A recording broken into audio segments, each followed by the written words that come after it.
Video आगे देखने से पहले चैनल को सब्सक्राइब करें और बेल आइकन पर क्लिक करें। लियारी के अवाम को पानी की फराहमी की कोशिशों के नतीजे में जमात इस्लामी के MPA सैयद अब्दुल रशीद पर शरपसंदों का हमला काबिले मुजम्मत है। गुंडों ने माओ बहनों की परवाह तक न की, जो इंतहाई शर्मनाक है। पुलिस हमलावरों को तहफ्फुज देने के बजाय अवाम का तहफ्फुज यकीनी बनाए, इन ख्यालात का इजहार अमीर जमात इस्लामी कराची हाफिज नईमुर रहमान ने कराची प्रेस क्लब पर MPA सैयद अब्दुल रशीद पर लियारी में हमले के खिलाफ एहतिजाजी मुजाहरे से खिताब करते हुए किया। उनका कहना था कि पीपल्स पार्टी गुज़िश्ता 25 साल से सिंध पर हुक्मरानी कर रही है, मगर इनका तर्ज सियासत आज भी आमिराना है।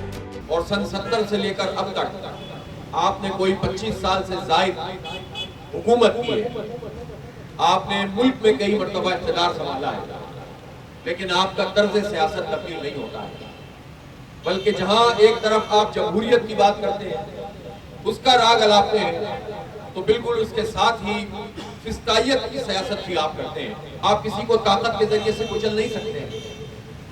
आप फिर दोबारा से जो है वो इक़्तिदार में आते रहे, और अब भी हम जानते हैं कि इस वक्त आपका इक़्तिदार इस्टेब्लिशमेंट की मरहून मिन्नत है। इस वक्त अगर इस्टेब्लिशमेंट की सबसे करीब तरीन कोई पार्टी है तो वो पाकिस्तान पीपल्स पार्टी है। और ये बात अब इस्टेब्लिशमेंट को भी समझनी चाहिए कि कब तक इस सूबे के लोगों का इस्तेहसाल होता रहेगा। शुरका ने हाथों में प्ले कार्ड्स और बैनर्स उठा रखे थे, जिन पर पीपल्स पार्टी के खिलाफ नारे दर्ज थे।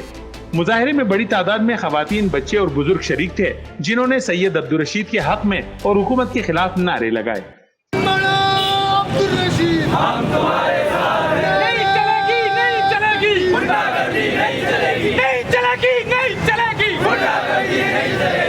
एहतिजाजी मुजाहरे में सैयद अब्दुल रशीद, जिला जुनूबी के नायब उमरा फतेह मोहम्मद, सुफियान दिलावर और सेक्रेटरी इत्तलात जाहिद अस्करी समेत बड़ी तादाद में शहरी मौजूद थे।